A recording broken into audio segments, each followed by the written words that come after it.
Je fais de la politique au sein de la droite depuis mes 18 ans. Je n'ai aujourd'hui 22. Et en 4 ans, j'ai pu assister à un véritable regain d'énergie au sein de la droite française, chaîne YouTube et projets métapolitiques, engagement des jeunes au sein de mouvements militants de terrain, candidature d'Éric Zemmour à la présidentielle bien sûr, bref, la liste est longue et a de quoi donner de l'espoir. Mais attention, nous n'avons pas gagné la bataille des idées pour autant comme on l'entend trop souvent. La gauche reste dominante dans les universités, dans la presse, la publicité ou le monde associatif, même si leur pouvoir s'affaiblit, il est encore bien réel. Et pour gagner ce combat culturel, il faut que la droite fasse son autocritique. Dans les débats télévisés ou même dans la vie de tous les jours, la droite se repose souvent sur des arguments faibles et peu convaincants qui démontrent que notre famille politique comprend souvent très mal comment fonctionne la persuasion politique. Mais rassurez-vous, j'ai décidé de vous donner 3 exemples d'arguments inefficaces que la droite emploie et de vous expliquer pourquoi il faut arrêter de les employer. Ensuite, je vous indiquerai les 3 principes qui vous permettront de vraiment comprendre les rouages de la discussion politique et qui feront de vous une véritable machine à persuader. Pour mes abonnés Getter, je vous donnerai en exclusivité un 4e principe sur mon compte qui sortira en même temps que cette vidéo, le lien est dans la description.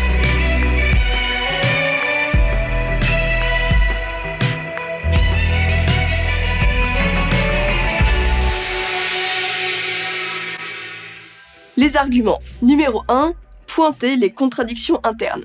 Le problème de ce type d'argument, c'est qu'il est souvent faux. Ce que nous percevons comme des contradictions ne le sont pas du tout pour nos adversaires et nos ennemis. Par exemple, la gauche dit que les races n'existent pas, pourtant ils critiquent les blancs et défendent les non-blancs. Cette critique vise à souligner que la gauche est contradictoire quand elle parle des races, mais ne fonctionne pas du tout, car pour eux, la race est socialement construite. Et c'est pour ça que c'est important de dire que la race, en fait, c'est une construction arbitraire. Ça montre bien que dans le racisme, en fait, il n'y a absolument rien de biologique. On est dans la construction et dans la domination qui est proprement liée à l'idéologie.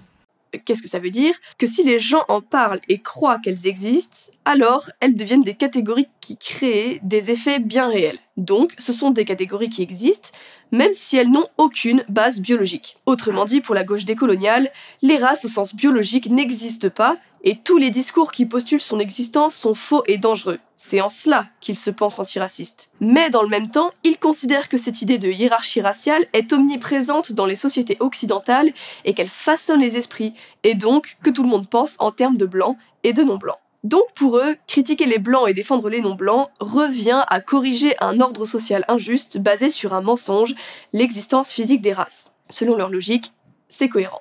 Pointer les contradictions de l'adversaire, c'est pertinent lorsque celles-ci sont absolument majeures et évidentes et qu'on comprend vraiment sa vision du monde. Par exemple, quand la gauche considère que le genre est social mais pas biologique, et donc qu'il faut déconstruire les stéréotypes de genre pour effacer les distinctions entre masculin et féminin, mais dans le même temps, ils défendent les transsexuels qui ont une vision caricaturalement classique de la féminité, énormément de maquillage, de robes, etc.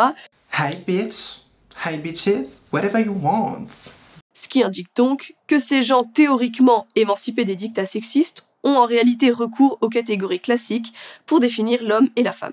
Numéro 2, alors ce que j'ai appelé le whataboutism, oui, mais les autres, etc. Argument qu'on entend à chaque fois dès que la presse évoque la violence des militants de droite ou des antifas. Exemple, Libération critique la violence des militants de droite mais pas celle des antifas. Ou bien, et les antifas alors, ça vous dérange pas? Quand est-ce qu'on les dissout? Le problème du whataboutism, c'est que ça ne fait en rien avancer votre cause.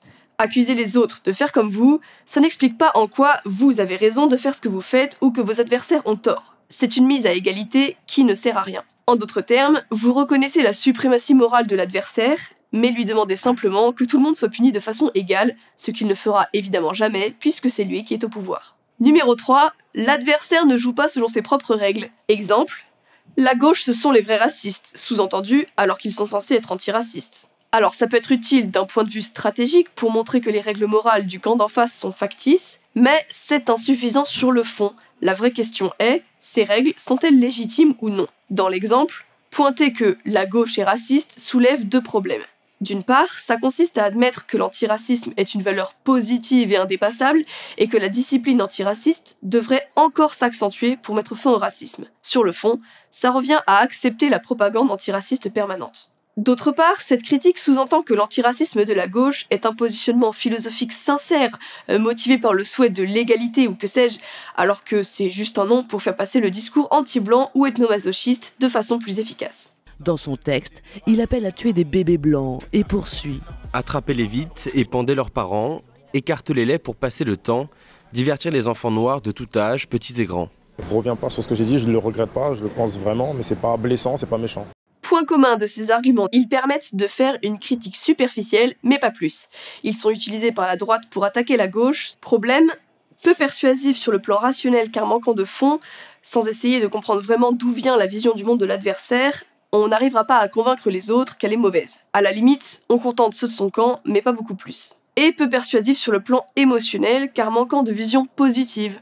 Pour mobiliser, il faut proposer un projet, un rêve, un mythe à atteindre, pas seulement une critique du projet d'en face. Sinon, on tombe dans le conservatisme. Sans cap à atteindre, râler contre l'adversaire ne consiste qu'à se plaindre, pendant que lentement, celui-ci grignote du terrain. Le rôle de la droite conservatrice, c'est de demander que la gauche poursuive son projet de destruction de la société, mais en respectant les limitations de vitesse.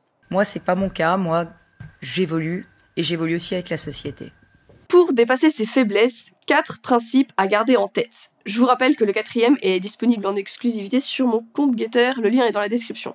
La politique, c'est d'abord de la psychologie. Chacun aime penser qu'il défend le seul discours rationnel possible. En réalité, chacun rationalise ses pulsions psychologiques personnelles. Cela ne signifie pas que personne n'a raison, mais que pour vraiment comprendre les ressorts d'un discours, il faut remonter aux vraies motivations profondes. L'antiracisme, ce n'est rien d'autre qu'une façon acceptable de tenir des positions anti-françaises, anti-européennes, anti-blanches, sous couvert d'une moraline universelle et égalitaire. Si ce discours anti-blanc était tenu de façon explicite, il ne prendrait pas.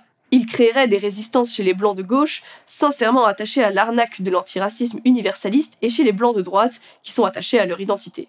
On voit que l'antiracisme est en réalité une stratégie spécifiquement anti-blanche, puisque le racisme anti-blanc est considéré par essence comme minoritaire, voire inexistant, avec des explications de plus en plus alambiquées et reposant sur du jargon de charlatan. La solution, c'est de pointer explicitement du doigt cette motivation. Vous n'êtes pas antiraciste, vous êtes juste anti-blanc. Ayez au moins le courage de l'assumer. Une fois qu'on joue carte sur table, la confrontation peut vraiment commencer. Deuxième principe, construire sa propre boussole qui indique bien le nord. Bien souvent, la droite répond à une solution de gauche en prônant la solution contraire. Exemple, le gouvernement a exagéré la gravité du Covid-19, c'est donc que celui-ci n'existe pas et est une invention globale des mondialistes. Ce réflexe est celui de la boussole qui indique le sud. Il est motivé par l'habitude des humains à chercher à trouver des réponses et des solutions selon le principe de moindre résistance. Pour répondre à une question, on ne peut pas se contenter de dire le contraire de la réponse d'un adversaire. Construire sa propre boussole est à la fois efficace pour gagner sur le fond, car ça permet d'éviter les réflexes partisans simplistes, être d'accord avec son équipe même quand elle a manifestement tort, mais aussi pour gagner les cœurs.